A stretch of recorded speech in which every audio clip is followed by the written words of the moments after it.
Ya, buenas tardes a todos y a todas. Bienvenida a esta charla en el contexto del Magíster en Ciencias Ambientales y de la Tierra que tenemos acá en la Universidad de O'Higgins.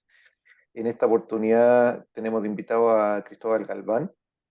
Cristóbal nació en Granada y estudió en la Universidad de Santiago de Compostela y posteriormente se graduó de doctor en la Universidad Politécnica de Cataluña. Tiene una amplia experiencia en campañas al continente ártico y antártico desde el 2006. Ya partió sus campañas en el Ártico y posteriormente tiene 6 campañas en la Antártica. Ya, o sea, mucha experiencia en actividades de terreno.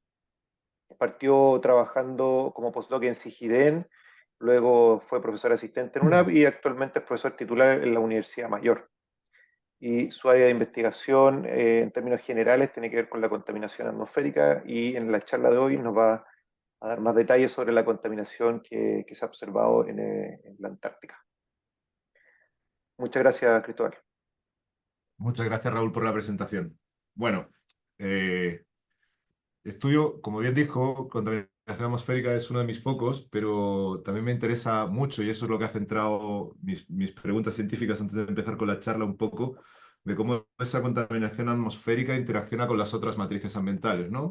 Pensemos que, antes de empezar, como modo de introducción, imaginemos que el planeta Tierra es una caja, ¿ya? Cerrada, y en esa caja tenemos una matriz que es agua, tenemos una matriz que es el suelo y tenemos una matriz que es la biosfera, la biota, ¿no? Entonces me interesa mucho cómo esas tres matrices interaccionan entre ellas para ver cómo estos compuestos establecen sus ciclos biogeoquímicos, ¿no? Porque todos conocemos el ciclo del carbono o el ciclo del nitrógeno o el ciclo del agua, que son ciclos biogeoquímicos que nos han explicado en el colegio, nos han explicado en ecología también, a los geólogos se lo han explicado probablemente en geoquímica, pero todos estos contaminantes que yo estudio, por ejemplo, eh, si bien son parte del ciclo del carbono, porque son compuestos basados en carbono, tienen una serie de cositas o características que hacen que sean un poco peculiares en sus ciclos.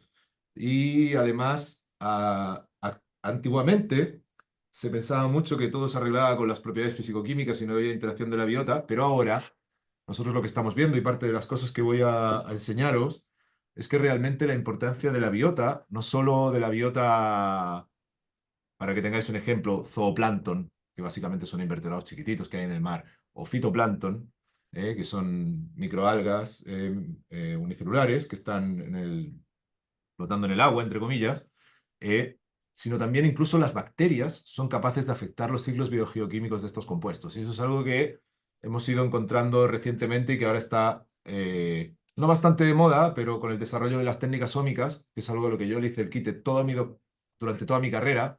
No me gustaba trabajar con ADN, no me gustaba trabajar con bacterias. Bueno, aquí estoy. Les voy a enseñar resultados de metatranscriptomas de bacterias también. Entonces, primero les voy a introducir un poquito los POPs, voy a empezar a compartir, a ver si me acuerdo cómo se hacía esto. Ah, y como siempre uso otro sistema, a ver, ¿dónde está? Aquí, compartir. Entonces vamos a ir a compartir.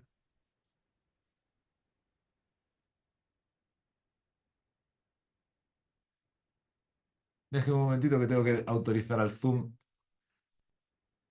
porque este computador está nuevecito, o sea que anteayer de la caja.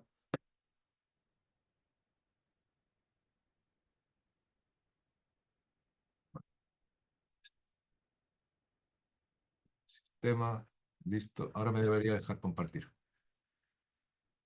A ver,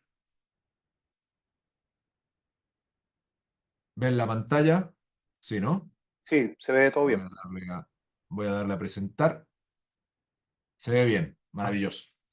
Ahí quedó como modo presentación para nosotros. No sé si está bien así o que prefieres. Verdad. Sí. Dame un minutito. Ah, fin de la presentación. O Claro, con tengo que vista del pasar presentador, esto algo así para. se llama esa cosa. Tengo que pasar acá Ahí sí, y. ahí se ve perfecto. Ahí sí, ¿no? Sí. Ahí se ve bien. Ok. Bueno, lo primero, este es un título de la charla que la tengo en castellano y en inglés porque todos los investigadores tenemos un set gigante de diapositivas y cuando nos pide una charla, pues cuando tenemos el libro argumental, la montamos y hay algunas que están en inglés y otra en castellano. Y voy a tratar de que sea bien lineal, ¿ya? Aunque voy a ir pegando algunos saltos porque hay conceptos que explico y que luego los vuelvo a reforzar, ¿ya? Entonces, al final vamos a estudiar el destino ambiental de los contaminantes orgánicos persistentes durante el verano austral en la Antártida. Estos son los resultados que tuvimos durante mi primer proyecto antártico, así como propiamente dicho, que fue con un INACH, y que parte del trabajo se completó con un FONDEC irregular que termina este año, estoy en mi último año, ¿ya? Y entre los dos proyectos han sido como 4 campañas antárticas en diferentes sitios, entre ellos esta foto que ven aquí atrás, que es de Glaciar Unión. Entonces, si empezamos un poco, lo primero es definir qué es un contaminante orgánico persistente, ¿no? La gente, por regla general, piensa que esto es como una definición química, pero no, cuando hablamos de contaminantes orgánicos persistentes, de lo que estamos hablando realmente es de una definición política, es decir, son una serie de compuestos que cumplen una serie de características, y que hicieron que nos pusiéramos de acuerdo diferentes países para reducir o eliminar las emisiones de estos compuestos a la atmósfera. ¿Y por qué nos pusimos de acuerdo? Como se puede ver bien aquí, no sé si se ve el puntero, sí, ya. Entonces nos pusimos todos de acuerdo en el 2001 y esto se va revisando cada año se van incluyendo más compuestos, ¿ya? Y son compuestos que cumplen estas 5 características, ¿no? Lo primero es que son tóxicos, es decir, provocan daños a diferentes niveles, tanto a la biota como al ser humano, y esto es súper importante. Si estos compuestos no afectaran al ser humano, no les hubiéramos prestado tanta atención como les estamos prestando, y no nos hubiéramos puesto todos los países de acuerdo, salvo 2, para prohibirlos. Luego, al final de la charla, les voy a preguntar qué 2 países creen que no han firmado este convenio. Eh, por otro lado, tienen la capacidad de bioacumularse a lo largo de la vida de los individuos, es decir, Mm, estos compuestos tienen una característica que vamos a ver luego, que son hidrofóbicos. ¿Qué quiere decir esto? Que se acumulan en el tejido graso. Entonces, esto quiere decir que cuando nosotros estamos expuestos a estos contaminantes o comemos animales que están contaminados, nosotros no lo degradamos, sino que a lo largo de nuestra vida las concentraciones que nosotros vamos teniendo van aumentando. Ese es el concepto de bioacumulación, ¿no? Por otro lado, vemos que estos compuestos se biomagnifican. ¿Qué quiere decir esto? Ah, mira, llegó Carolina. ¿Qué quiere decir que se biomagnifican? Pues quiere decir que cuando estamos en una cadena trófica, por un lado tenemos los niveles tróficos más bajos, esto probablemente los alumnos de Morgan, seguro que se lo han dicho alguna vez, tenemos estos productores primarios, ¿no? Que acumulan estos contaminantes porque como son hidrofóbicos, cuando están en el agua se pegan a ellos y de ahí va a llegar lo que en inglés se denomina un grazer, que suele ser un consumidor, normalmente es un invertebrado que se alimenta de ese fitoplancton y lo va acumulando, ¿ya? Y de ahí va subiendo la cadena trófica. Entonces, no solo lo encontramos abajo, en los niveles más bajos de la cadena trófica, sino que además lo encontramos a concentraciones muy altas. Hola Carolina, ¿cómo va todo? Los encontramos a concentraciones muy altas en los mamíferos marinos, ¿ya? E incluso los podemos encontrar en el ser humano, los podemos encontrar en diferentes individuos, ¿ya? Pero siempre en los predadores tope va a haber una gran concentración. Son tóxicos, son resistentes a la degradación. La mayor parte de ellos son compuestos que no se degradan o que se degradan bajo determinadas condiciones. Por ejemplo, sí se sabe que dentro de estos compuestos hay algunos compuestos que las bacterias los pueden degradar, ¿vale? Por ejemplo, los hexaclorociclohexanos, y voy a usar una palabra que ya no se usa tanto, que es lindano, ¿ya? Que es un compuesto que se usó durante mucho tiempo, eh, porque era un insecticida súper eficiente, ¿ya? Y además tienen otra característica que son semivolátiles. Y que sean semivolátiles es algo ya que es como, a ver, tenemos unos compuestos que se biomagnifican, que son tóxicos, que se bioacumulan, son semivolátiles. Es decir, desde donde nosotros los aplicamos, se pueden distribuir por todo el mundo. Y esto hace que sea como mucho más interesante pensar que estos compuestos que nosotros podemos estar usando en latitudes medias, por ejemplo, vamos a pensar en Mr. Hill, que tiene una granja de trigo en el centro de Estados Unidos y decide aplicar un pesticida, que en aquel momento estaba permitido, el DDT, para eliminar las plagas. Entonces, Mr. Hill lo aplica, Mr. Hill tiene una gran producción porque no tiene plagas, pero a su vez Mr. Hill está liberando un compuesto que se va a transportar a otras zonas porque es un compuesto semivolátil. Entonces, cuando hay un cambio de temperatura, sube un poco la temperatura, el compuesto pasa de la fase líquida a la fase gas y se mueve con las masas de aire. Entonces, Mr. Hill, granjero en el centro de Estados Unidos, sin querer y sin ninguna intención, está contaminando a animales o está contaminando los ecosistemas en el Ártico, para que nos hagamos una idea. Entonces, estos compuestos tienen esa capacidad de transportarse desde latitudes medias hasta latitudes más, digamos, más altas. Y eso hace que estos contaminantes se vayan acumulando en estos ecosistemas polares, y no solo en los ecosistemas polares, también en alta montaña. ¿Ya? Entonces, sí, pasamos a la siguiente. Ahora voy a mostraros un poquito los compuestos de los que más voy a hablar. ¿Ya? Unos son los sempiternos y siempre conocidos policlorobifenilos, que son compuestos que se han usado históricamente en todos sitios. De hecho, es muy probable que estos son capacitadores dieléctricos que tienen un aceite para refrigerar, y ese refrigerante que tienen es un aceite mineral que tiene PCBs. ¿Por qué? Porque tiene una alta resistencia térmica. Son muy difíciles de degradar. Entonces sirven para refrigerar, por ejemplo, el fluido dieléctrico que hay dentro de estos transformadores. Y que de hecho, si a día de hoy viajamos por el sur de Chile, encontramos de estos transformadores en algunas zonas que simplemente dejaron de funcionar pero nunca se retiraron. ¿Ya? Es bastante común encontrarlos. ¿Ya? Y por otro lado tenemos los pesticidas organoclorados, y aquí hago hincapié un poco que todos tienen una característica, si se fijan, que son los halógenos, ¿no? El cloro, ¿eh? Pero también hay otros compuestos halogenados que se están estudiando y que están incluyendo dentro de los COPs, que son los compuestos bromados, que es algo que todavía no les muestro porque están en revisión los artículos, pero los hemos encontrado también. Y los que están más de moda ahora, que son los emergentes, que serían los compuestos basados en flúor. Son muy complejos de analizar desde el punto de vista analítico, pero están muy de moda actualmente porque se ha visto que están peligrosos y que prácticamente todos los seres vivos de este mundo tienen trazas de estos contaminantes en el organismo. Entonces, estos compuestos fueron prohibidos por el Convenio de Estocolmo y, como pueden ver, se usaron ampliamente. O sea, piensen, ustedes le pueden llegar a casa, sobre todo los más chicos, y pueden preguntarle a sus abuelos, si todavía están vivos, espero que sí, eh, si les echaban Tanax en la cabeza para eliminar los piojos, por ejemplo, que es algo que se hacía mucho en Chile. Y no solo en Chile, también en España. O sea, no porque seamos de Europa estamos salvados de esto. El DDT se concibió como el pesticida ideal. ¿eh? Y aquí no lo tengo porque me acuerdo que lo estaba leyendo una vez. Teníamos un profesor en la Universidad Andrés Bello cuando trabajaba antes, el Leo Vera, que tenía revistas antiguas. Y un día vi un anuncio, una de ellas que ponía Tanax, ahora con más DDT. Ese era el anuncio que uno veía en las revistas antiguamente, y eso se lo echaban a la gente para eliminar los piojos.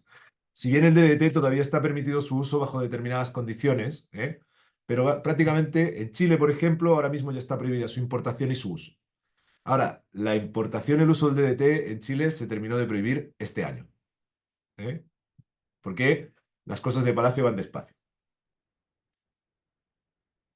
Entonces, si nosotros seguimos, ¿cuáles son las fuentes de COPS al medio ambiente? Bueno, ya les comenté el caso de Mr. Hill, el granjero en Iowa, que tenía sus campos de trigo, ¿no? Que podía echar DDT en los años 60 para producir más. Entonces, nosotros podemos hablar de liberación. Hablamos primero de fuentes primarias, donde tenemos liberación intencional y liberación no intencional. Por ejemplo, liberación intencional es cuando tú haces un vertido de forma intencional. ¿Ya? Esa es la que no suele pasar, pero podría estar pasando, como por ejemplo ha pasado con los perfluorados ahora recientemente, ¿no? Pero podemos hablar de liberación intencional, que es como consecuencia de actividades humanas. Les pongo un ejemplo. Las fábricas de concreto sí se sabe que emiten dioxinas como subproducto de su actividad industrial. Por ejemplo, las papeleras también emiten dioxinas y furanos como parte de su producción industrial, y seguro que de todos es conocido el caso de Selco, donde hubo un escape, la papelera esta que había en Valdivia, donde hubo un escape y se encontraron concentraciones de dioxinas detectables en prácticamente toda la biota del ecosistema del humedal Carlos Advanter. ¿Ya? Pero también tenemos que, como dijimos antes, si volvemos a esta figurita de acá, que me interesa que la vean, es que nosotros lo podemos detectar en sitios remotos. Pero en sitios remotos también debemos poner eh, que son actividades humanas de baja intensidad, porque obviamente no es la misma intensidad en una ciudad o en un campo que la que puedes encontrar en una base antártica, ¿no? Pero, por ejemplo, sí se ha encontrado que en sitios remotos, incluso las bases antárticas son fuentes de algunos de estos contaminantes. Por ejemplo, retardantes de llama. los polibromodifeniletes, que son compuestos basados en bromo, o sea, carbono, hidrógeno y bromo, y oxígeno creo que tienen alguno también en la molécula, ¿ya? Hemos visto que son fuentes incluso en las bases antárticas. ¿Por qué? Porque las bases antárticas, estos compuestos no estaban prohibidos, muchas de ellas son antiguas, fueron fabricadas antiguamente y se usaban estos retardantes de llama.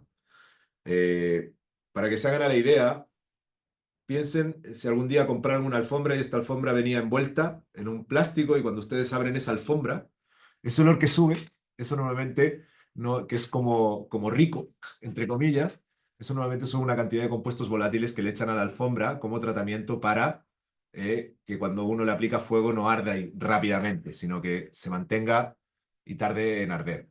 Y luego estamos encontrando, y cada vez más en Antártica, y esto lo vamos a ver luego, de hecho, esta figura de aquí es el abstract de un artículo mío, ya, donde hablamos un poco del posible efecto de la removilización que podemos encontrar de estos compuestos. Es decir, nosotros sabemos que estos compuestos llegan a zonas polares, ahora vamos a explicar cómo en la siguiente diapositiva, pero se pueden liberar por efecto del cambio climático, ¿no? Es decir, si nosotros tenemos una zona con hielo, con permafrost, estos contaminantes han podido llegar a ese suelo, van a quedar retenidos en el suelo, pero si empieza a derretirse, empieza a recircular el agua y esa materia orgánica, toda esta materia orgánica que se va a ir arrastrando, va a acabar removilizándose y va a acabar en el agua y va a acabar siendo una fuente. Luego vamos a ver un trabajo donde incluso estamos encontrando en algunas zonas de la Antártica que ya son, efectivamente, casi podríamos denominar que son fuentes para algunos de ellos, fuentes locales, ¿ya? Pero se llaman fuentes secundarias porque son sitios donde se mantuvieron y luego empezaron a removilizarse. Si nosotros, y esta es la parte pesada, chicos, lo siento, pero no me queda otra, ¿ya? Que es hablar un poco de esas características que tienen estos compuestos, ¿no? Esto es un artículo es una figura de un artículo de Fran Bania del 2003 y que luego revisitó en 2006, incluyendo más compuestos, donde pone, en cierto modo, en conexión las propiedades de estos compuestos con su comportamiento ambiental, es decir, cómo viajan en el medio ambiente y dónde vamos a poder encontrarlos mayoritariamente, ¿ya? Entonces, aquí vemos principalmente el log KW, ya que es el coeficiente de partición aire-agua. ¿Qué quiere decir esto? Si yo tengo este compuesto metido en una caja cerrada hermética y tengo agua y aire, y yo echo ese compuesto en el aire, va a llegar un momento en que estos compuestos estén en equilibrio y dejen de intercambiarse entre las matrices. A eso se le llama la constante de partición aire-agua, por ejemplo. Lo mismo va a pasar con la... Perdón. Ah, lo mismo va a pasar con el log KW, ¿no? Que es el coeficiente de partición octanol-agua. Esto nos indica si este compuesto, nosotros tenemos octanol y el octanol es un alcohol que nosotros usamos como símil de materia orgánica, porque necesitamos tener algún tipo de referencia de cómo se comportaría con materia orgánica, es decir, con un organismo. Entonces usamos el octanol, que es bastante estable, es poco volátil, un alcohol con 8 carbonos, entonces es relativamente poco volátil y se conoce muy bien su interacción con estos compuestos. Entonces ahí hablamos del coeficiente de partición octanol-agua y el coeficiente de partición octanol-aire. ¿Qué es lo que nos quiere decir esto? Que si nosotros tuviéramos octanol y aire, este compuesto alcanzaría el equilibrio, hablaríamos de la constante de partición y sabríamos que, por ejemplo, para un HCH, me lo voy a inventar porque no me lo sé de memoria, vamos a tener 3 veces más en el aire que lo que había en el octanol. ¿Esto qué nos indica? Pues que si yo tengo aire con partículas, la mayor parte de este compuesto va a estar en el aire porque tiene 3 veces más de lo que uno esperaría encontrarse en una partícula. Si nos vamos a un compuesto muy, muy, muy hidrofóbico y muy, muy poco volátil, como por ejemplo un PCB 180, ¿dónde me lo voy a encontrar principalmente? Principalmente me lo voy a encontrar en el octanol. Entonces, lo normal es que si uno tiene aerosoles y tienes PCB 180 en el aire, ¿dónde lo vas a encontrar principalmente? En el aerosol. No lo vas a encontrar en la fase gas. ¿Se entendió? ¿Eh? Porque yo sé que esta parte es como medio pesada porque es la parte físico-química. A mí tampoco me gustaba mucho en su momento, pero cuando uno lo entiende, como que rápidamente uno empieza a entender cómo se comportan estos compuestos de forma muy efectiva. ¿Ya? Y lo mismo pasa con el octanol agua, y esto nos describe muy bien cómo, por ejemplo, un compuesto se va a bioacumular o a bioconcentrar en un organismo. ¿Ya? Nosotros tenemos imaginaros un acuario con un pez, ¿no? Entonces yo echo un contaminante y yo sé que en el agua va a haber tanto y el pez va a acabar absorbiendo tanto de lo que hay en el agua. Va a haber una partición, suponiendo que no haya barreras de entrada y salida. Obviamente en el pez tienes la piel y todo eso. Pero si yo pusiera microorganismos como el fitoplancton, me podría encontrar que llegaría un momento en que están en equilibrio. ¿Ya? Ahora, estos son sistemas de caja cerrada, ¿ya? No son sistemas abiertos donde hay muchas más interacciones. Eso se va a complejizar. Entonces, para que entiendan un poco, vamos a ir primero con esta figura A, ¿ya? Que es donde nosotros podríamos encontrar principalmente un compuesto, ¿ya? Entonces, nosotros vamos a tener compuestos que son multimedia, es decir, que los vamos a encontrar más o menos igualmente distribuidos entre todas las matrices ambientales, como por ejemplo el hexaclorobenceno, el PCB28 o el PCB101, ¿ya? Quédense simplemente con que son compuestos que van teniendo una mayor, como pueden ver acá, si nos movemos en este eje, van a tener un rango entre 7 y 9 de los KOA y van a tener un rango entre 5 y 8. ¿Ven estas líneas de acá? ¿Se ven, no? ¿O no ven? ¿Ven mi puntero o no? Sí, sí se ve, Cristóbal. Sí, se ve, sí. Ah, ya, es que tenía la duda. Ya, entonces, como ven acá, tiene la octanol agua.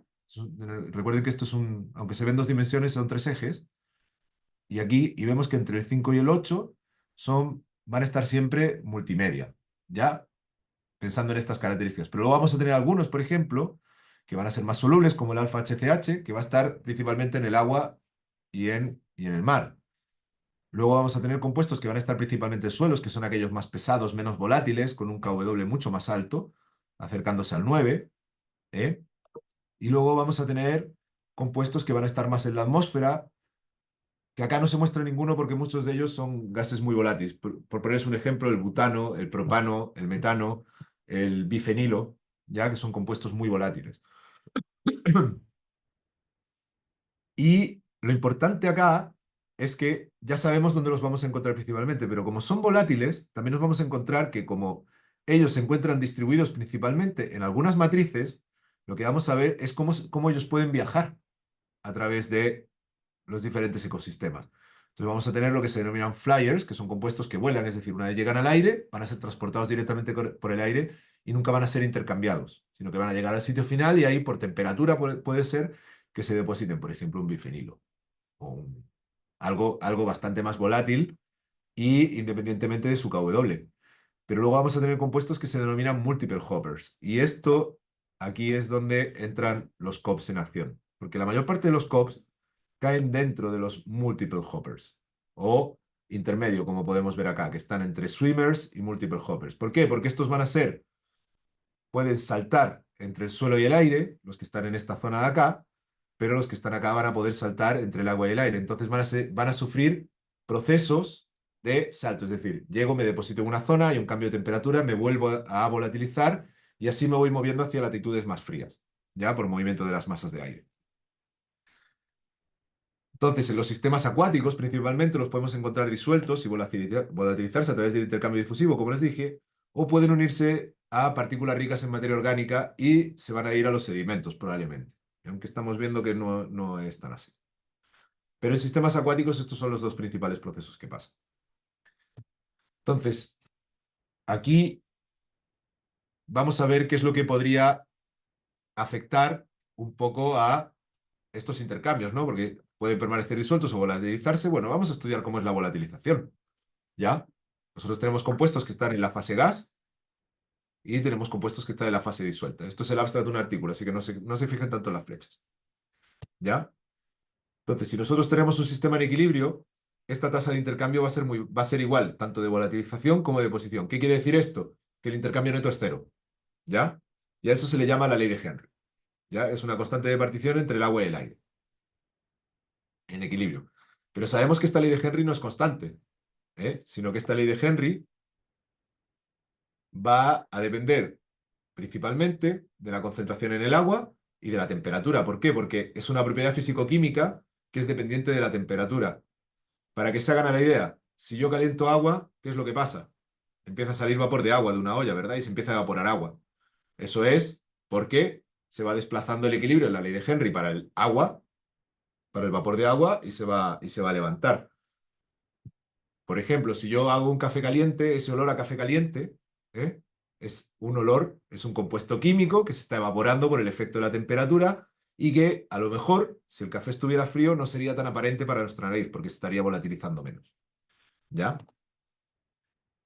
Y la temperatura, por decirlo de alguna manera, va a ser el principal director de estos movimientos. Por eso estos compuestos se volatilizan en latitudes medias, donde se producen principalmente, y se van a acumular en las zonas polares. ¿Por qué? Porque Hay zonas donde se volatilizan, como son las latitudes medias, con elevadas temperaturas, con no un tan marcado cambio de estación. Piensen en el trópico, el Ecuador, donde viven en un verano constante. Su invierno es un verano, por decirlo de alguna manera. ¿eh? Pero al llegar a zonas frías se condensan y se depositan. Otro ejemplo muy sencillo. Estamos en un bar de noche, estamos con una piscola en la mano, estamos en un bar bailando. Hay mucho vapor en el bar, ¿no? ¿Qué pasa en la piscola que tiene hielo? ¿Qué empieza a pasar en el vaso? Se empiezan a depositar gotitas de agua, ¿verdad? Todos conocemos ese efecto, no me vengan a engañar, ¿ya? Entonces, como se condensan, pues lo mismo pasa para estos contaminantes cuando llegan a zonas frías. Salen de latitudes medias, con una elevada temperatura, en forma de vapor. Cuando llegan a una zona fría, se condensan, es decir, pasan de un estado de una fase a otra por el efecto de la temperatura. Y esto ha sido comprobado tanto para el Ártico como para la Antártica. Con cambio climático nos estamos encontrando que esto, y esto es un trabajo que estamos ahora realizando con un investigador del CR2, con Denis Boscuri, con un estudiante mío de doctorado, con Camilo, donde estamos estudiando, viendo si hay un efecto real del cambio climático sobre esta removilización de COPs. Como spoiler les puedo decir que parece que sí, pero tenemos que seguir trabajando los análisis porque ustedes saben que decir que algo se debe al cambio climático no es decir se debe a. Uno tiene que demostrarlo. Entonces estamos trabajando en ver cómo demostrarlo, aunque aparentemente este proceso sí que podría estar funcionando. Entonces, estando en un sitio con cambio climático, con removilización, con empezando a volver a ver intercambios entre las diferentes matrices, esto puede afectar un poco a los esfuerzos globales que estamos encontrando. ¿Ya? Y dentro de este efecto del cambio climático nos encontramos la amplificación en la ocurrencia de depósito de COPs en el aire, suelo, nieve y superficies oceánicas. Es decir, ¿por qué hablamos de amplificación? Porque nosotros tenemos unas concentraciones muy basales y muy bajas, por ejemplo, en el agua de la Antártica, pero cuando se produce ese deshielo que empieza a arrastrar estos contaminantes, se produce como una amplificación. Hay un aumento de la concentración en el agua por efecto de ese deshielo. Entonces, ese concepto se llama snow amplification, ¿ya? Que tiene que ver con el derretimiento que se da a finales del invierno y que en Antártica, en algunas zonas, sobre todo en Rey Jorge, y luego probablemente les enseño un mapita de dónde estamos, Rey Jorge es una isla que prácticamente se limpia de hielo durante el verano. Es decir, queda totalmente limpia y se forman lagos. Además, dentro de lo que habíamos visto acá, que les había comentado, eso es un lado, pueden volatilizarse, pueden verse, pero luego además se pueden unir a partículas ricas en materia orgánica. Al hablar de partículas ricas en materia orgánica, ¿de qué estamos hablando realmente? Estamos hablando de su transferencia en la cadena trófica, ¿vale? Cuando hablamos de su transferencia en la cadena trófica, hablamos de tres procesos que podrían parecer independientes, pero están relacionados entre sí. Uy, perdón. Por un lado tenemos la bioconcentración, tenemos la bioacumulación y tenemos la biomagnificación. Entonces, si empezamos por la bioconcentración, es el proceso de acumulación de sustancias químicas en organismos acuáticos medido mediante el factor de bioconcentración. ¿Cuál es el factor de bioconcentración? El factor de bioconcentración es la razón entre lo que hay en el agua, entre lo que hay en el animal y lo que hay en el agua. Es decir, ¿cuántas veces hay la concentración del agua en el animal? ¿Se entiende o no? Si yo tengo un animal que tiene un factor de bioconcentración mayor a 1, quiere decir que hay más concentración en el animal que en el agua. Si tengo un valor de 8 quiere decir que hay muchísimo más en el animal que en el agua, porque es un compuesto que es muy poco afín al agua y muy afín a la materia orgánica. Si hablamos de evacuación, lo que vemos es que se mide la concentración de la sustancia química en el organismo en relación a la concentración en el agua, pero ya no estamos hablando de productores primarios, porque uno podría decir, profe, esto es lo mismo que bioconcentración. Ok, te la compro, puede ser lo mismo, pero cuando hablamos de bioconcentración en microorganismos, por ejemplo, como las microalgas, los procesos de absorción son más, hay un proceso de absorción pasivo para el caso de algunas algas que tienen la capacidad de hacer autotrofía y heterotrofía, ¿ya?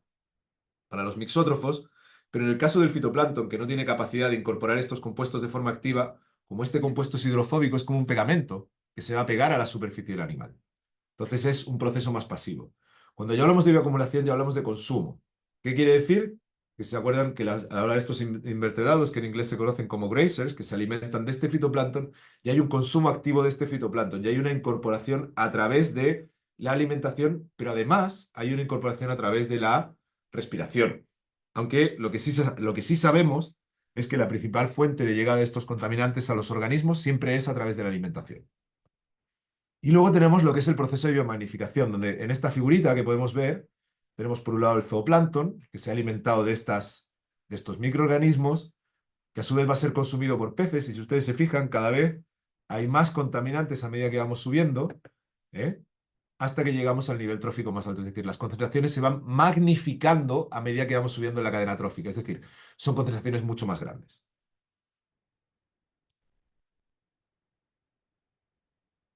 Aquí estaría más completa la figura, ¿no? Y además tenemos la curiosidad de que el ecosistema antártico, uno podría pensar que es un ecosistema complejo desde el punto de vista de las redes tróficas, pero todo lo contrario, es un sistema con muy pocos niveles tróficos, donde prácticamente tienes eh, detritívoros en el fondo, tienes productores primarios, tienes un nivel o dos y inmediatamente ya estás en el depredador. Y además es un ecosistema donde todo, absolutamente todo, pasa por el krill. El krill es, digamos, la llave del ecosistema antártico, que es donde se produce la transferencia desde los productores primarios hasta el resto de los organismos. Y una de las cosas que nosotros nos planteamos es cómo esta bomba biológica, y todos conocen seguro la bomba biológica de carbono, ¿no? La explicamos rápidamente. La bomba biológica de carbono es una bomba que exporta carbono a los sedimentos marinos. ¿Para esto qué necesitamos? Necesitamos la fotosíntesis, necesitamos luz y necesitamos materia orgánica, o sea, necesitamos carbono en forma de CO2. Y eso todo es súper abundante en la Antártica. Entonces, cuando nosotros tenemos microalgas y se dan las condiciones, porque ha habido deshielo, entonces aparecen estos micronutrientes que están limitando el crecimiento de las microalgas, empiezan a aumentar mucho el número de individuos de la colonia de microalgas, tienen un aumento de la biomasa, pero se mueren, duran pocos días y se van al fondo. Y como estas tienen esa capacidad de bioconcentrar, ¿qué es lo que está pasando? Pues estos POPs se están enviando, estos COPs se están enviando a los sedimentos. Entonces ahí se van acumulando. De hecho, es muy común encontrar en los sedimentos este tipo de compuestos, sobre todo los más recalcitrantes. Si se fijan en este gráfico de acá, y esto lo ilustra un poquito mejor el efecto de la biomagnificación, aquí tenemos Eufase superba, que es un krill. Aquí tenemos el Champsocephalus gunari, que se alimenta del krill. Aquí tenemos ya el pingüino de Adelia, que se alimenta tanto de el Champsocephalus gunari como de la Eufase superba. Y después tenemos la foca de Weddell, si no me equivoco, que es el Leptonicotes weddelli, ¿ya? Que se alimenta prácticamente de Pigostelis y de Champsocephalus. Entonces, aquí en estos números tienen estimado cuántas veces hay concentrado este nivel con respecto, es decir, si nosotros tenemos Champsocephalus, cuántas veces encontramos en Champsocephalus determinado contaminante con respecto al que está por debajo. Aquí en el pingüino con respecto también al krill y aquí arriba, a ver que se me perdió el cursor acá. Y aquí arriba lo que tenemos en la foca de Weddell con respecto al krill. Si nosotros vemos, por ejemplo, un compuesto como el para-DDE, fíjense en el eje I que tenemos 0,6 nanogramos gramo. ¿eh? Aquí, para el para-DDE ya estamos en 4 nanogramos gramo, es decir, estamos casi sextuplicando lo que teníamos abajo. ¿eh? Si nos vamos para el pingüino, nos estamos encontrando 28 veces lo que había en el krill. ¿Ven el proceso de biomagnificación cómo va funcionando? Que va aumentando a medida que vamos subiendo la cadena trófica. Y si ya nos vamos a la foca de Weddell hasta 160 veces. ¿Ya? Entonces, esto es bien curioso. Y nosotros, una de las hipótesis que planteábamos es que en periodos de crecimiento y de alta exportación biológica no hay una transferencia tan efectiva del fitoplancton al krill. ¿Por qué? Porque la tasa de sedimentación es mucho más elevada que la capacidad del krill para alimentarse del fitoplancton. Y esa es una de estas preguntas. Nosotros lo que postulamos, y dentro de las hipótesis que les voy a enseñar que fuimos capaces de responder, es que el fitoplancton actúa como una especie de protector de la cadena trófica en determinados procesos. Aquí está explicada la bomba biológica un poquito, y para que vean, esto es en el Ártico, ¿no? Y esto es un blon de algas no, esto es en el mar de Weddell, perdón. Y esto es Cristóbal, un una blon de preguntita algas. corta. Dime. Ya me quedó claro que crecen estos bichos, se mueren rápido, baja al sedimento el contaminante, pero el efecto bomba refiere a que eso después vuelve a superficie. Quizás me perdí ahí en No, esa explicación. hasta donde estamos, la bomba biológica lo lleva al fondo y ahí se debería quedar. ¿Ya? Es materia orgánica recalcitrante, suelen ser ácidos húmicos, cosas que realmente ya las bacterias no son capaces de aprovechar desde el punto de vista energético, que es tremendamente hidrofóbico y es muy activo para fijar estos contaminantes. Entonces van a quedar teóricamente retenidos en el fondo. Y luego ahí se van a dar diferentes procesos de anaerobiosis que van a poder degradarlas. Pero recordemos que la anaerobiosis es como el menos eficiente de los procesos para degradar contaminantes. Así. Es lento y genera a veces cosas más tóxicas de lo que uno debería. Por ejemplo, en el caso del mercurio, la anaerobiosis te genera metilmercurio, que es todavía más peligroso, ¿no? Entonces, nosotros lo que vemos acá es que durante periodos de crecimiento de algas aumenta de forma considerable la cantidad de exportación y estos contaminantes que se van a... Este paper de acá, que es un paper súper antiguo publicado en Ambio, pero que le dio en el clavo, ¿eh? Aquí tenemos los contaminantes, cómo van llegando, y lo que vemos es que cuando hay un transporte de sedimentación de esta materia orgánica muerta, va a arrastrar estos contaminantes al fondo. Esto es una figura conceptual. Entonces, muy poquito se va a seguir transmitiendo hacia arriba y esto se ve por la magnitud del tamaño de las flechas, ¿no? Y el flujo a los sedimentos va a ser muy alto. Y esto yo lo vi para el caso del krill en 2018, que fue el último paper que quedó por publicar de mi tesis, pero que lo publiqué, finalmente, 4 años después. Eh, Además, nosotros pensamos que si llega el zooplancton, estos contaminantes van a quedar dando vueltas, ¿ya? En el ecosistema. Entonces tenemos dos procesos. Por un lado tenemos la retención de estos contaminantes en el ecosistema, en la columna de agua, que siempre centra en la Antártica, y luego vamos a tener esta eliminación de COPs o generar una menor disponibilidad de los COPs, porque los COPs no se eliminan, o se eliminan en muy bajo grado. ¿Ya? Entonces ahora voy a explicarles un poquito cómo es la dinámica de los contaminantes que hemos encontrado en el aire, ¿ya? Porque lo que hicimos fue, y esto fue un artículo que se publicó el año pasado en Atmospheric Chemistry and Physics, donde estudiamos, como podíamos, cómo habían sido históricamente las concentraciones de estos contaminantes en muestras atmosféricas de la Antártica. Y una de las características, así como disclaimer, es que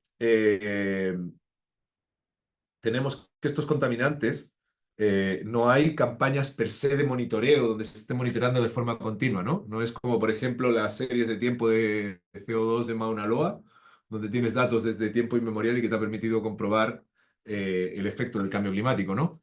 Sino que en este caso son diversas fuentes, es decir, examinamos todo lo que se había publicado en concentraciones atmosféricas en Antártica, nos olvidamos un poco de la distribución geográfica y nos centramos un poco en los rangos que íbamos encontrando, porque al final todo va llegando a la Antártica de diferentes fuentes.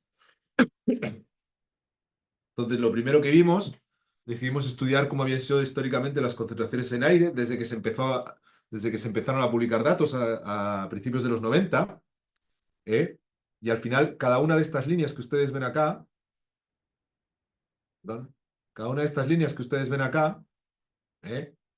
Es una campaña de muestreo, es un artículo de un grupo de científicos, ¿no? Y lo que sí vimos es que para el hexaclorobenceno había una disminución, para el alfa-HCH también había una disminución, pero nos llamó la atención, y en esto es en lo que estamos trabajando ahora, porque de repente hay estos aumentos, es decir, la tendencia va para acá y de repente nos encontramos como que tuviera saltos donde aumenta la concentración, ¿ya?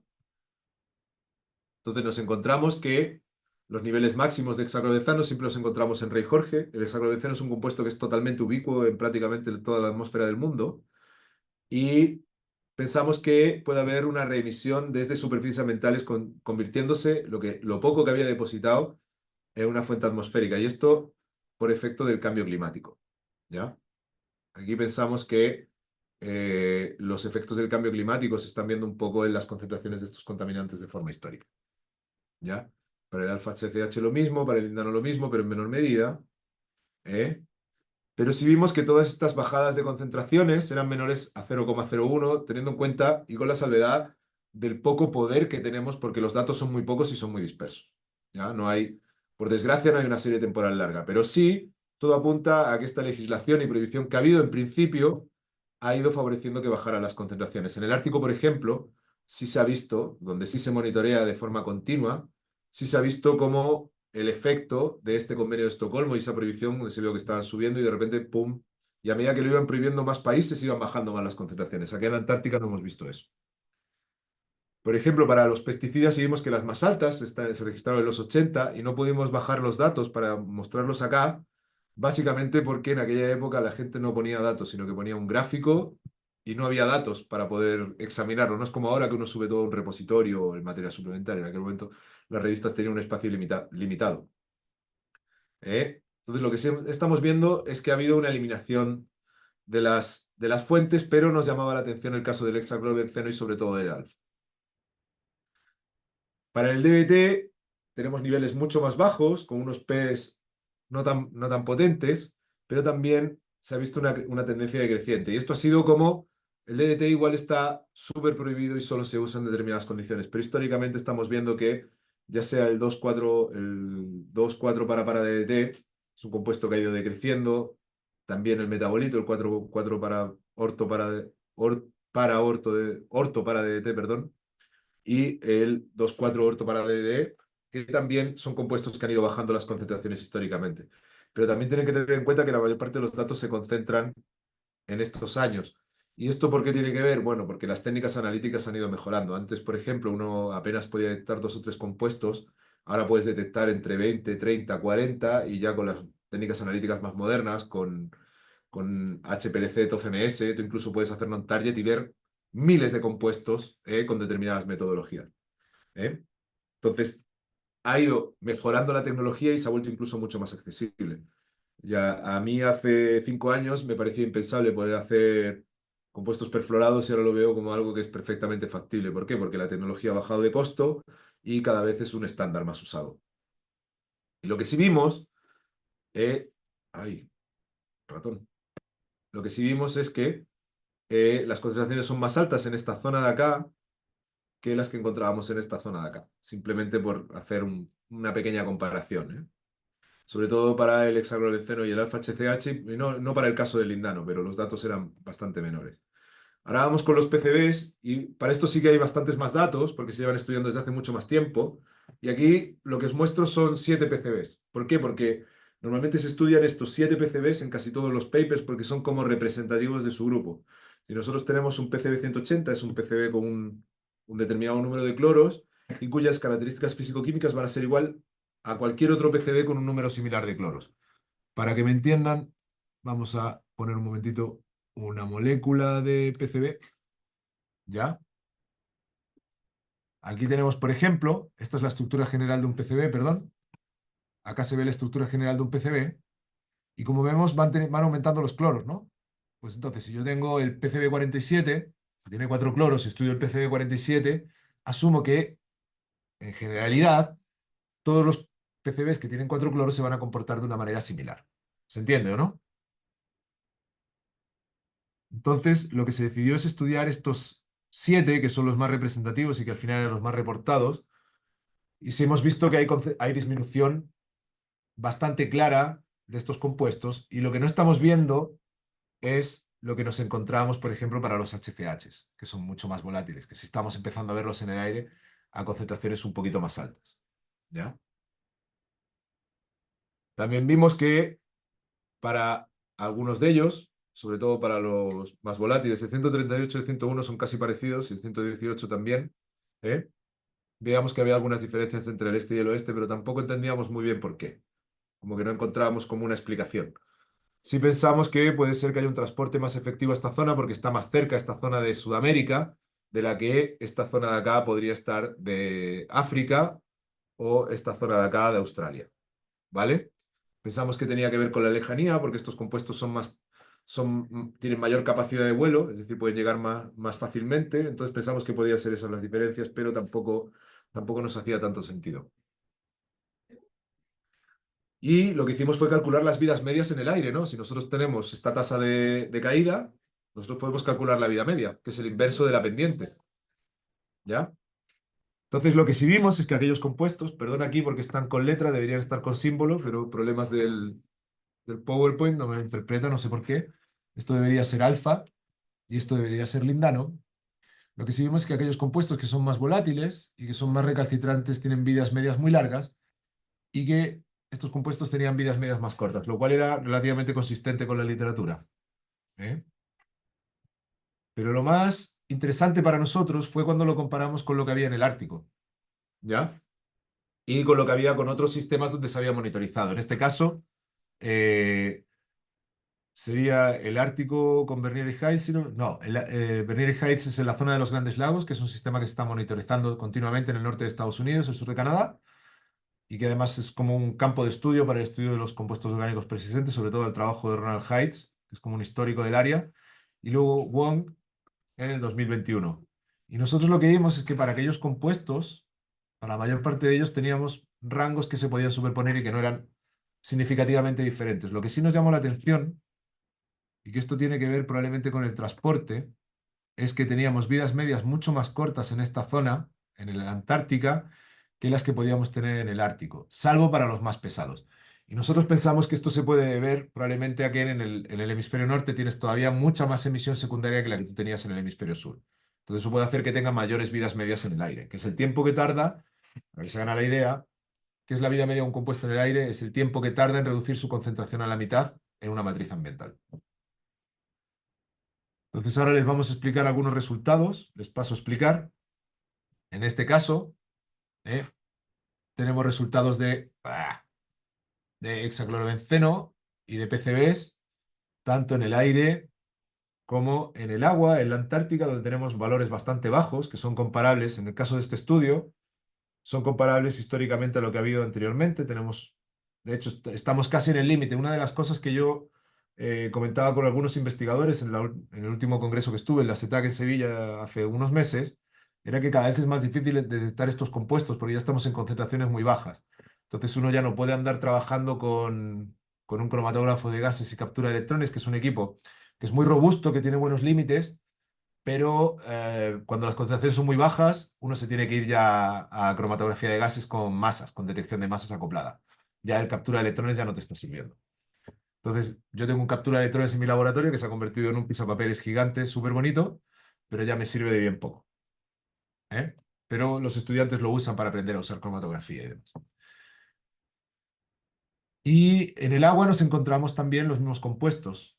Y nos encontramos que, y esto se ve muy bien acá, es como de libro, ¿no? Si nos vamos acá, en el aire encontramos los compuestos más volátiles, el PCB9, el PCB11, el 28, el 52.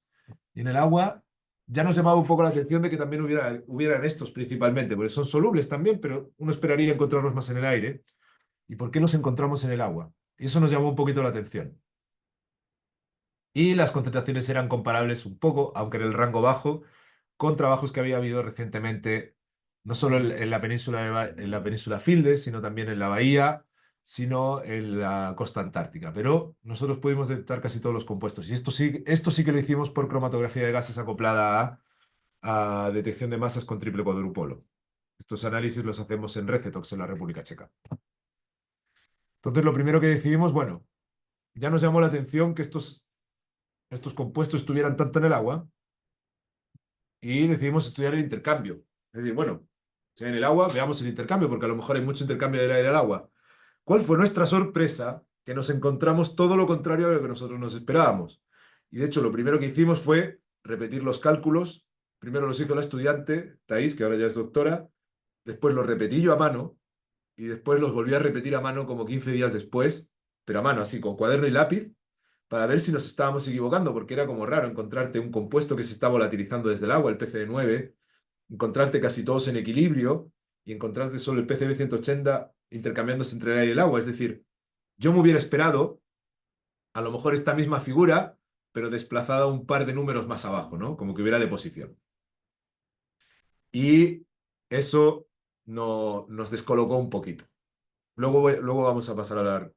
Y en el caso de los pesticidas, esto ya era un poquito lo que me esperaba, ¿no? El pentaclorobenceno es un compuesto bastante volátil, podría estar en equilibrio, el hexaclorobenceno también, aunque podría haber deposición, pero sí nos llamó la atención que el alfa HCH y el lindano estuvieran tan bajos, es decir, hubiera un flujo tan alto del aire al agua.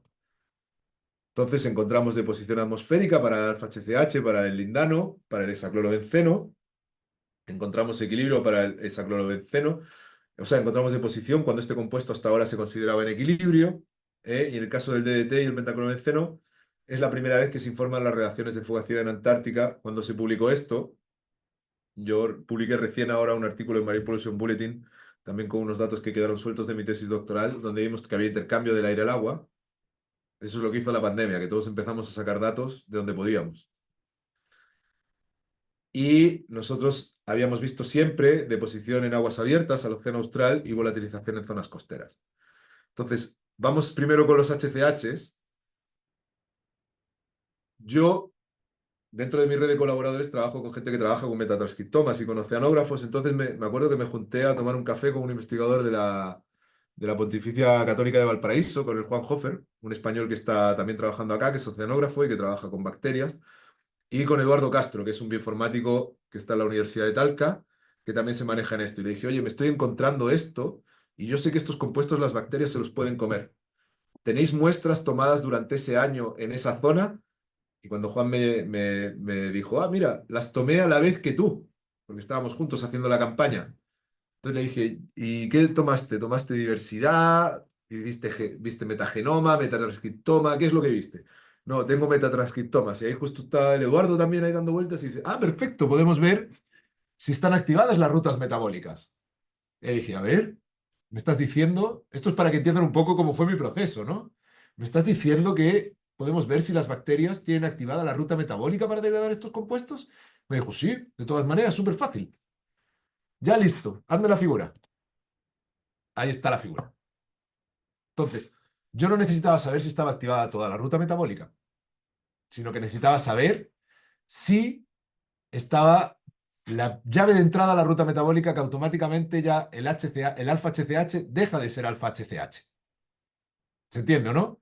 Yo dejo de verlo porque la primera entrada ya es probablemente una decloración o probablemente una rotura de la molécula, entonces yo en el cromatógrafo de gases ya lo voy a ver de manera diferente.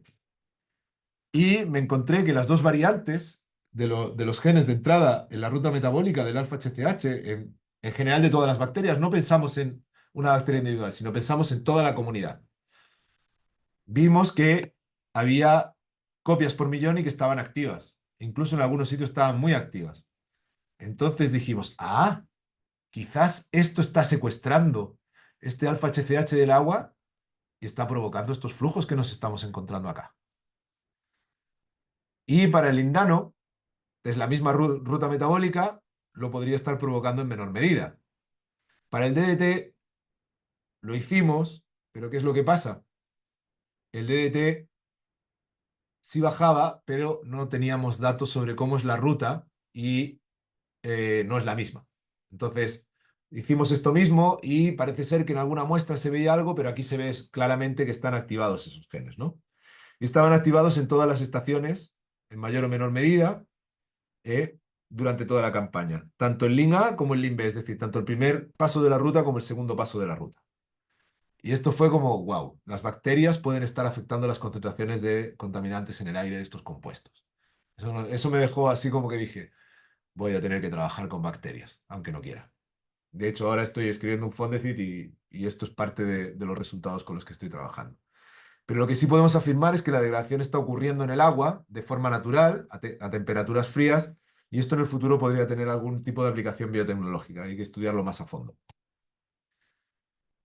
En el caso de los bifenilos policlorados, nos ocurría el efecto contrario, porque estábamos teniendo concentraciones más altas de lo esperado en el agua y no estábamos encontrando que había temas de equilibrio. Entonces, leyendo, porque claro, parte del trabajo científico es tener datos, analizarlos, luego cuando sale algo raro, toca irse a la biblioteca, ponerse a estudiar de por qué me sale esta cuestión que es rara y que no es lo que yo esperaría que me saliera. ¿Ya? ¿Y qué es lo que les salió allá? Pues apareció este concepto de amplificación por nieve que les expliqué antes, donde estos contaminantes podían estar retenidos durante años y ahora con el efecto del hielo, sobre todo durante el verano, se están transportando al agua. Entonces esto podría hacer que aumentara las concentraciones en la superficie del agua y que ya el agua dejara de ser una fuente. Y de hecho es lo que vimos, ¿eh? Cuando tratamos, nosotros sabemos, por ejemplo, que la bomba biológica actúa muy bien, y esto es un artículo que publiqué yo en de Albán Malagón et al. 2013C, en Atmospheric Chemistry and Physics, vimos que a partir de 6,5 estos compuestos son capaces de ser exportados al fondo, pero estos no tanto. Entonces hacía un Cri- poco sentido. Dime. Cristóbal, Sí, para ir un poquito Cerrando. cerrando sí, que está súper interesante de todas maneras, pero para ir a alcanzar algunos minutos para hacer un par de preguntas. Me quedan 6 días, pues voy a apretar el acelerador ya. Si no Da- entienden algo, en las preguntas lo dicen. Ya. Entonces lo que vimos es que estos compuestos se podían estar transportando al fondo. Es decir, a partir de 6,5 podría ser, pero antes no. Entonces ahora voy a con la segunda parte. ¿Se acuerdan de la hipótesis que les dije que pensábamos que el fitoplancton era capaz de proteger a las cadenas tróficas, ¿no? Y ahora voy a tratar de demostrarlo en 5 minutos. Ya. Estos son los niveles que nos encontramos. Nos encontramos menos concentración de estos contaminantes. Vimos que dominaban PCB11, lo cual era esperable, ya que lo habíamos encontrado en el agua. ¿Eh? Pero voy a irme al meollo de la cuestión. Ya. Aquí lo que hicimos fue calcular el factor de bioconcentración para cada uno de estos es una muestra. Y aquí se ve la progresión de hay mayor bioconcentración en general con aquellos compuestos más hidrofóbicos. Lo mismo para la bioacumulación. Y vimos que sí que había biomagnificación para casi todos los compuestos. Entonces lo pusimos en relación a los KW. Y sí que vimos que había una relación significativa entre los KW y la bioconcentración, entre los KW y la bioacumulación, y obviamente la biomagnificación no, porque es una razón entre uno y otro, entonces si hay esa relación se anula. Y esto era similar a lo que yo ya me había encontrado en 2018 en la Antártida con el krill y a lo que se encontró Luca Niceto en el lago Maggiore. ¿Ya? Entonces como que se cumplía un poco lo que uno esperaba. Aquí tenemos cómo van variando, pero ahora vamos a lo interesante. ¿Se acuerdan de esta variación? Aquí he cambiado la figura. ¿Vale? Aquí lo que he puesto son las relaciones de las pendientes para cada muestra. Es decir, yo repetí esta figura individualmente para cada muestra y apunté la pendiente si es que era significativa. Y aquí lo que vemos es la variación de las pendientes. A mayor pendiente, una mayor tasa de transferencia. A valor más bajo de la pendiente, una menor tasa de transferencia. Y aquí ya nos apareció una cosita un poco rara, porque parecía que una subía y la otra bajaba, pero iban como desacopladas. Entonces decidimos graficar las pendientes con respecto a los niveles de clorofila en el agua. Y aquí ya fue como, wow, fíjense cómo se mueve la clorofila, que en este caso es a ver, el azul, ¿ya? Tenemos pic de clorofila, aumenta la bioconcentración. Y esto es contrario a lo que se pensaba, porque se pensaba que cuando aumentaba mucho la clorofila había una biodilución. Pero no, cuando aumenta mucho la clorofila, aumenta mucho el fitoplancton y se capta mucho más, no se diluye lo que ya había. ¿Ya? Y vimos que había como una serie de coincidencias aquí. Piensen que de vez en cuando hay pics de clorofila que no se ven tanto por el efecto de las nubes, pero en la bioacumulación, que es lo que pasa en el zooplancton, vimos que era todo lo contrario. ¿Se dan cuenta? El efecto es totalmente diferente. ¿Ya? La clorofila es en rojo, perdón. Y vemos que cuando hay poca clorofila, hay mucha bioacumulación, es decir, los animales se comen todo el fitoplancton posible, pero cuando hay mucha, la bioacumulación baja. Entonces vimos como que se producía el efecto inverso. Y vimos que había una relación significativa directa para el caso de la bioconcentración. Esto es cómo llegamos a esos datos. Entonces, ¿qué es lo que estamos diciendo? Que cuando aparece este fitoplancton, y son unos datos que todavía no he podido mostrar porque estamos en revisión con el artículo, pues está en una revista que tiene embargo, pero yo creo que nos lo van a rechazar muy rápido. Pero ahí está.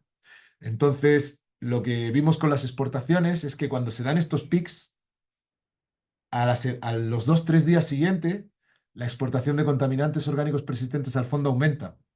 Por lo tanto, se está protegiendo al zooplancton de absorber ese contaminante. ¿Se entiende o no? Porque se lo está llevando a otro lado, lo está sacando del sistema. Y por eso creo que esta es la pregunta final que yo me planteé al final de mi tesis, la conseguí responder con mi regular y ahora voy a ver para dónde voy. En eso estoy ahora escribiendo. Y nada, esto es una foto de la última campaña que hicimos en Glaciar Unión, que fue cuando fue el eclipse. No, yo no sabía que había eclipse, para que vean lo poco atento que estoy, pero de repente vinieron unos astrónomos, esto ya como, como reflexión, ¿no? Y nos dicen, oye, yo le pregunto, ¿para qué van los astrónomos para allá a pasar frío, llenos de cámaras? No, es que vamos a ver un eclipse. Y yo me acuerdo que estaba con un colega, con Eduardo, investigador de la Universidad de Talca, con Eduardo Castro. Le dije, oye, pero ¿vamos a ver un eclipse? Me dijo, sí. Y ahí está la foto del eclipse. porque ahí tienen que tener en cuenta que fue el único momento en que vivimos algo de penumbra, porque allá es de día todo el día. Y esto fue a 79 grados sur, durmiendo en carpa. Esta no eran las que dormíamos son estas que se ven aquí atrás, son como estas orugas. Y ahí es donde estaban los físicos trabajando de la Universidad de Chile. Estaba el director, creo, del observatorio que hay acá en Las Condes, arriba. No me acuerdo cómo se llama. Cerro Calán, ¿puede Y ser? Nada que ver. en el Cerro Calán, sí, el Patricio Ya, estaba. ya. Y nada, chicos, muchas gracias. Estos son todos los proyectos que me han apoyado y la verdad es que yo soy siempre muy agradecido con esto porque los resultados que yo he tenido finalmente no podrían haber pasado nunca si yo no hubiera tenido mi iniciación, si yo no hubiera tenido este Ready PCI, si no hubiera tenido este PI Natch. Como que todos los proyectos son consecuencia del anterior porque te permiten comprar material, te permiten aprender, te permiten hacer muchas más cosas. Entonces, como que al final de mi carrera espero que esto esté lleno así como de una lista de proyectos gigante, ¿no? Que me ha permitido seguir progresando y seguir haciendo cosas interesantes. Entonces, siempre pongo todos los proyectos que me han llevado. Por ejemplo, el mostrador de aire que usé en este trabajo lo compré con la iniciación, no lo pude comprar con el regular, para que se haga una idea, ¿no? Entonces, yo pienso que es súper interesante poder agradecer esto en todos los proyectos. Así que gracias por la atención y ojalá no les hayan quedado muchas dudas, sé que sí, pero ojalá que las podamos responder ahora. Muchas gracias, Cristóbal. Eh, sí, quizás hagamos un número de preguntas. Doy la palabra. Yo tengo varias acá notas, pero obviamente le damos la Seguro. palabra a la audiencia.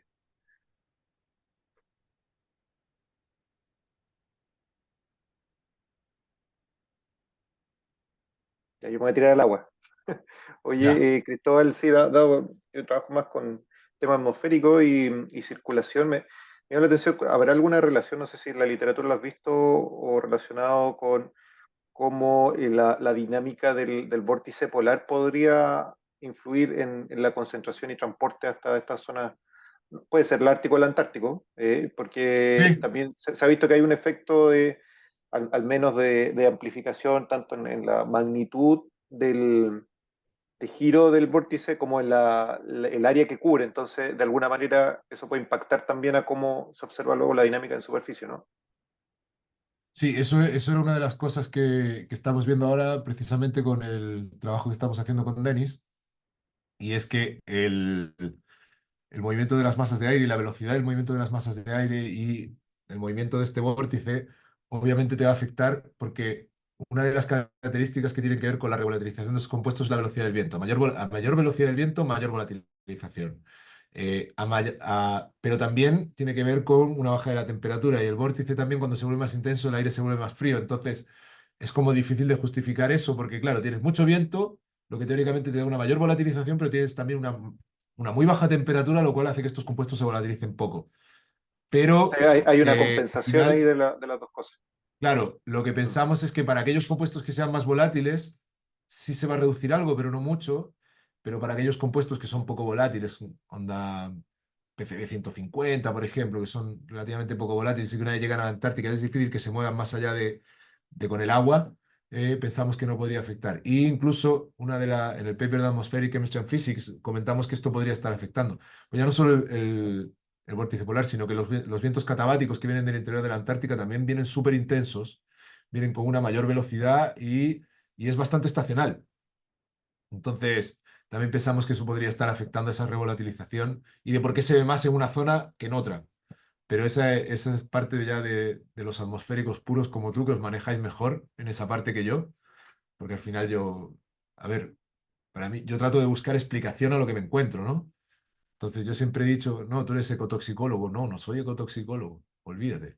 Ecotoxicólogos son los que le tiran pesticidas a un insecto para ver qué le pasa y medir lo que... Yo me interesa estudiar cómo afecta, cómo se mueven estos compuestos entre matrices. Entonces, para mí, yo veo todo que son herramientas que me pueden ayudar a explicarlo.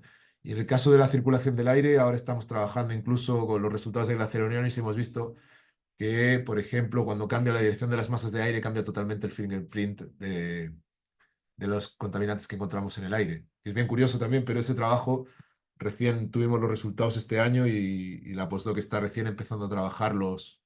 Entonces no creo que este año alcancemos a publicar eso. Puede que sí, si la aprieto un poco, pero yo no soy un jefe muy apretador, por desgracia.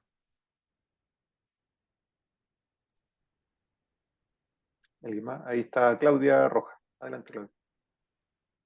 Sí, Cristóbal, gracias por la presentación. Mi pregunta te la hago desde la ecología microbiana de suelo. Ya trabajo en ecosistemas terrestres y me gustaría saber más cuando tú colaboras con tus colegas y en la analítica de metagenómica y metatranscriptómica, tú mencionabas la activación de genes relacionadas a comunidades bacterianas. Pero me Sí. pregunto si encuentran otro grupo microbiano, no sé, arqueas que son súper ávidas de Esa, crecer en estos ecosistemas extremos, esa fue una de u las otros cosas, microorganismos. esa fue una de las cosas que hablábamos con Eduardo, si quizás arqueobacterias podría ser, bueno, digo arqueobacterias, arqueas, dejémoslo ahí, porque no sé si son arqueobacterias, creo que estábamos discutiendo sobre ese tema, ¿no? Pero Eduardo me contaba eso, pero lo que él decía es que sus abundancias eran muy bajas. Lo que sí encontramos, Mm, que es un resultado que no alcanzaba a poner acá, fue en suelos antárticos, en microbiomas asociados a plantas antárticas, concretamente a las dos que hay, a una de ellas que es Colobantус quitensis, creo que es. En Colobantus encontramos una serie de microorganismos, básicamente pseudomonas, porque están en todos lados y son como industrias degradadoras de todo lo que pillan. Es increíble lo que pueden hacer esas bacterias. Encontramos que los consorcios bacterianos que extraíamos de ahí eran capaces de degradar hidrocarburos incluso a temperatura ambiente, con una mayor eficiencia y sin necesidad de añadirles como un aditivo, ¿no? No sé si se llama aditivo, pero se llama como un estimulante, ¿no? Para a efectuar esa ruta. priming. Ese- Ujú. ¿Eh? Un priming, se puede decir. Sí, Ujú. sí, y de forma natural, y de hecho cuando en terreno no se ve porque el proceso es más lento, pero cuando las metimos en el reactor, en la USACH, con Ignacio Poblete Castro, que de hecho Mm. ese paper lo puede revisar si quieres, se publicó en Environmental Pollution, y el primer autor es Ignacio Poblete Castro. Sí vimos que tenía una elevada capacidad de degradación de hidrocarburos, pero al nivel de que incluso podrían funcionar de forma muy efectiva en suelos contaminados, por poner un ejemplo, en las Salinas ahora, en Quintero, en Quintero no, en Valparaíso, Viña, que tiene un tema importante con hidrocarburos, y sí pensamos que estos consorcios podrían haber sido algo a usar. Pero Arqueas, cuando se lo comenté a Eduardo, volviendo a tu pregunta, perdón, porque me voy por las ramas, encontramos que la abundancia era muy poca en lo que habíamos encontrado. Y lo malo que tiene esto, como metatranscriptoma, pero no sabes a quién está asociado, sino que simplemente estás viendo qué genes están activados, tampoco podemos decir si puede ser que no sea arqueas, pero también me dijo Eduardo, hay pocas, poco probable que sea.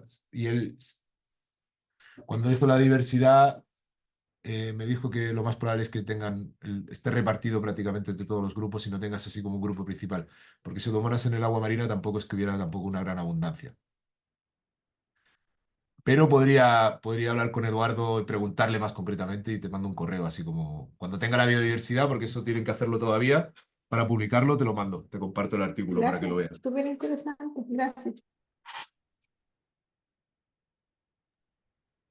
¿Alguien más que desee hacer una pregunta? Bueno, lo vamos a dejar ahí, Cristóbal. Esto va a quedar grabado, así que los estudiantes de tanto el magíster como de ingeniería ambiental de la universidad van a poder verlo. Y si tienen alguna consulta, me imagino te la pueden hacer llegar o a través de mí o a través Y me escriben al de los correo docentes. alguna consulta, tesis. Si alguno viene a Santiago y tiene que hacer tesis, se puede acercar acá y lo podemos conversar si hay alguna posibilidad. Si Porque alguno quiere ir a la nosotros, Antártica, que hable contigo. no, eso es después. Primero tienen que ver avanzar. Muchos vienen por eso. Esto es súper feo, no lo voy a Me decir imagino. así. Pero hay mucho viajero que viene buscando el viaje y no el trabajo. Ajá, ajá. Entonces yo normalmente lo que hago es que los tengo un añito trabajando y de ahí empiezan a entrar en la lista de posibles exploradores, por decirlo de Eso, alguna manera. Porque eso. hay muchos que hacen el viaje y luego desaparecen. Me ha pasado. Sí, no, Me seguro ha que pasado. debe pasar frecuentemente, pero al final, claro, dentro de tu grupo de trabajo se consideran estas cosas, pero por supuesto tiene que haber un Sí. compromiso de hacer ciencia, pues no el viaje nomás. Sí. Nosotros, por ejemplo, para que entendáis, somos un laboratorio que hacemos poco laboratorio, entre comillas, porque como andamos a hacer los análisis fuera por temas logísticos, es mucho más barato hacer los análisis fuera que acá. Eh, lo que sí hacemos es que tenemos bases y bases de datos que si el alumno es rápido, es espabilado y le pone atención, en 2 meses tiene lista la tesis. Mm. Porque trabajamos más con el análisis de los datos una vez obtenidos que con la parte química. De hecho, si miras nuestras redes sociales, ahora mismo tengo a una postdoc que está en República Checa, la Victoria Gómez, está analizando sus muestras en Recetox. Y ahí van a poder ver fotos de lo que está haciendo y todo eso. Seca ella. Súper. Súper. Oye, de nuevo, muchas gracias, Cristóbal, por la disposición. Ya. Compárteme el vídeo después para subirlo al canal. De todas maneras. Y muchas gracias Canal con 3 vistas, por la pero gente que yo se me quedo conectó. tranquilo porque queda ahí arriba. Sí, no, seguro. Eso. Bueno, nos vemos en una próxima oportunidad para los estudiantes que están conectados. Voy a tratar, me comprometo sí o Ah, por sí el año supuesto. que viene. Eso. Me Persona. parece muy, muy bien. Vamos a ¿Ya? cobrar esa palabra. Muy bien.